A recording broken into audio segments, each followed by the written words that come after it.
Hello everyone. इस session में हम लोग रिमोट सेंसिंग के कॉन्सेप्ट्स के बारे में पढ़ेंगे। सो फर्स्ट ऑफ ऑल ये जानना सबसे ज़्यादा ज़रूरी है कि what do we understand by the term remote sensing. जो रिमोट सेंसिंग टर्म है ये अपने आप में सेल्फ एक्सप्लेनेटरी है। हम देख सकते हैं कि रिमोट सेंसिंग टर्म दो टर्म से मिलकर बना है, remote and sensing. So the meaning of remote is far away और at a distance, whereas sensing का मीनिंग है to sense something or to collect information about something. So, as a whole, we can say that remote sensing means sensing something or gathering information about something which is at a distance or which is far away from us. So, remote sensing के बारे में बहुत सारे scholars ने अलग अलग definitions दी हैं। हम यहाँ पे रिमोट सेंसिंग की कुछ डेफिनेशंस जो अलग अलग स्कॉलर्स ने दी हैं उनके बारे में डिस्कस करते हैं। First of all, remote sensing is basically the acquisition of information about an object or phenomena without making physical contact with the object or the phenomena. The term is applied especially to acquiring information about Earth. So, जैसे कि इस definition से हम लोग समझ सकते हैं कि रिमोट सेंसिंग किसी भी फिनोमिना या किसी भी ऑब्जेक्ट के बारे में उसके इंफॉर्मेशन कलेक्ट करती है उसको टच किए बिना या फिर उसके कांटेक्ट में आए बिना। That is why it is known as remote sensing. Remote sensing को हम साइंस और आर्ट भी बोल सकते हैं क्योंकि we use statistical formulas, mathematical formulas as well as we use artistic ethics to represent our data for the use of final user. That is why remote sensing is both science as well as art. So it is very important now to understand the history of remote sensing, that how the concept of remote sensing has evolved over the years. While the concept of remote sensing found its origin in 1858 when Gaspard Felix Turnken took first aerial photograph of Paris city from a hot air balloon. There was a photographer known as Gaspard Felix Turnken, also known as Nadir. उन्होंने सबसे पहले 1858 में Paris city का अपने एक hot air balloon से photograph लिया, aerial photograph, जिसकी वजह से रिमोट सेंसिंग का जो कॉन्सेप्ट था वो इवॉल्व हो पाया। जबकि जो टेक्निकल टर्म है रिमोट सेंसिंग, जो आज हम इस प्रोसेस को जिस टर्म से जानते हैं, वो यूनाइटेड स्टेट में 1960s में इवॉल्व हो चुकी थी। गैस्पार्ड फेलिक्स टर्नकन के इवोल्यूशन के बाद जो फर्स्ट रिमोट सेंसिंग का जो फर्स्ट प्लान्ड यूज दिखाई देता है वो सिविल वॉर के टाइम पे दिखाई देता है, जिसमें कि मैसेंजर पिजन्स, काइट्स और हॉट एयर बलून्स पे कैमरा को अटैच करके एनिमी की टेरिटरी में भेजा जाता था ताकि एनिमी की इंफॉर्मेशन गैदर की जा सके। So after that world war two और वर्ल्ड वॉर टू फर्स्ट में भी रिमोट सेंसिंग का यूज देखा गया, जहां पर गवर्नमेंट ने फोटोग्राफी मिशंस को ऑर्गेनाइज किया ताकि वो मिलिट्री सर्विलेंस कर सके। एयरप्लेन्स पे कैमरा को अटैच करके एनिमी की टेरिटरी के ऊपर से भेजा जाता था ताकि मिलिट्री सर्विलेंस हो सके। After that, after world war first and after world war second, in cold war remote sensing was also widely used. 20th century की और रिसेंट डेवलपमेंट्स की अगर हम लोग बात करें तो सैटेलाइट रिमोट सेंसिंग का एक रिसेंट डेवलपमेंट है, जहां पर सैटेलाइट्स बाहर यूनिवर्स में एक पर्टिकुलर ऑर्बिट पे रहकर अर्थ और अर्थ पे होने वाली अर्थ के फीचर्स और अर्थ की फिनोमिनास के बारे में इंफॉर्मेशन गैदर करती है। रिसेंटली सैटेलाइट्स के अलावा हम लोग Doppler radar imaging, sonar, radar, lidar ऐसी भी चीज़ों को यूज़ करते हैं so that we can gather information about any object. Now here is a image which shows the gradual evolution of the remote sensing concept. First image हमें दिखाती है कि 1858 1859 के टाइम पे गैस्पार्ड फेलिक्स टर्नकन ने जो एरियल फोटोग्राफ कैप्चर किया था हॉट एयर बलून से पेरिस सिटी का। After that the second picture shows and US Army Balloon Corps in 1868, which is used for military surveillance over the enemy territory. After in 1903, the Bavarian pigeon crops were also used. Cameras were attached to the pigeons and the information was collected. In 1908, when the discovery or the we can say the invention of airplane happened, first photographs from the airplane were taken.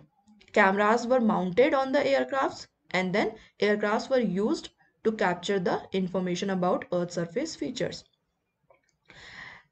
The fifth image shows the use of remote sensing while World War II, in World War II. After that, we can say there are several satellite imageries which are now used to collect the information. After we have understood the concept that what is remote sensing, we have to know what is the scope of remote sensing. So, the scope of remote sensing is very wide. There are many fields. Almost every discipline which exists has a scope of remote sensing, like geology, agriculture, land use planning, GIS, mining, military, and so on. So यहाँ पर कुछ scopes हैं, कुछ disciplines हैं जिसमें हम लोग remote sensing के स्कोप के बारे में पढ़ेंगे. First of all geology. In geology, we study about rocks, we study about geomorphology, we study about the track changes caused by natural events such as floods, landslide. So, to study all this, to study the change over the years, to study the change in various time periods, we need remote sensing for the monitoring as well as for the analysis. In agriculture, we need remote sensing to study about vegetation, to study about the phenology of particular vegetables, vegetations, and we also use it for such economic purposes in agriculture, like to determine the area of agricultural fields, to determine the capacity production of the agricultural fields. After that, in land use planning.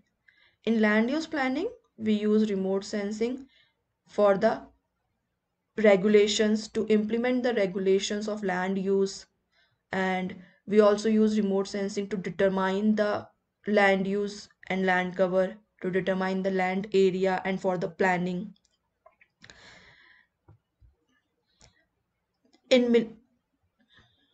Now we have to understand the stages of remote sensing data acquisition. Basically remote sensing की process जो है वो दो अलग अलग तरीके की stages से मिलके बनी हुई है. First is stages of remote sensing data acquisition and second is stages of remote sensing data analysis. Now हम यहाँ पे अभी फिलहाल stages of remote sensing data acquisition की बात कर रहे हैं. As you can see in this figure, there are various processes that are happening. Number one, there is sun is basically the extreme source of energy या फिर ultimate source of energy और illumination. सन एक ऐसा source है जहाँ से हमें energy मिलती है, नेचुरली अवेलेबल होती है, और साथ ही साथ इल्यूमिनेशन का एक सोर्स है. So first of all, for the stages of remote sensing to get complete, हम लोगों को एक सोर्स ऑफ इल्यूमिनेशन या फिर हम कह सकते हैं कि एक सोर्स ऑफ एनर्जी चाहिए जहाँ से हम लोग को एनर्जी मिलती है. सेकेंड स्टेप है हमारा, सेकेंड स्टेज है हमारी, जो एनर्जी एटमॉस्फेयर के थ्रू ट्रैवल करके अर्थ सरफेस की तरफ आती है.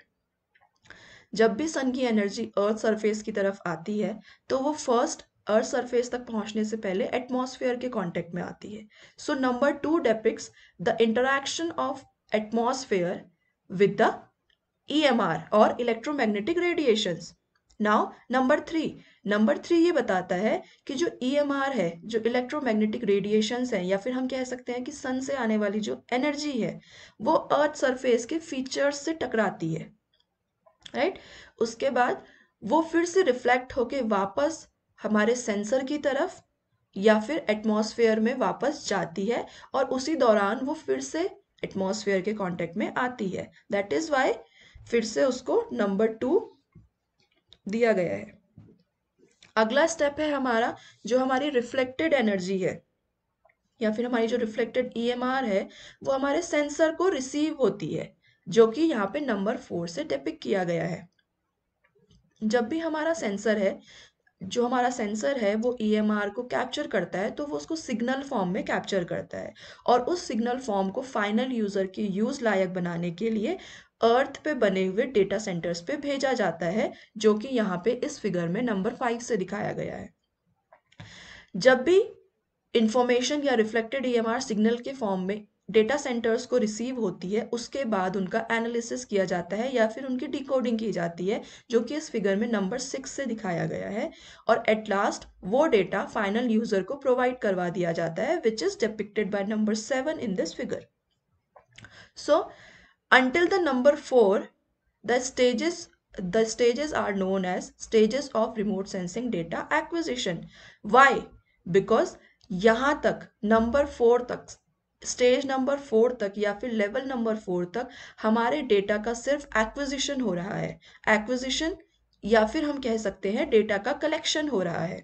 After 4 in stage 5th 6th and 7th यहाँ पर हमारा डेटा का एनालिसिस हो रहा है। डेटा जो हमारा अभी तक रिकोडेड फॉर्म में था या फिर जो सिग्नल फॉर्म में था उसको डिकोड किया जा रहा है डेटा सेंटर्स में, and then it is being provided to the final user. That is why number 5, number 6 and number 7 is known as stages of remote sensing data analysis.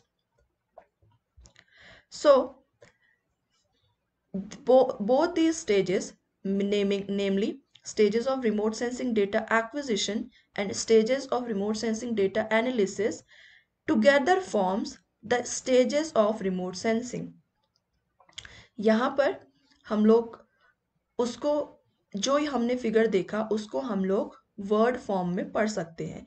First step is origin of electromagnetic energy, which means source of energy or source of illumination.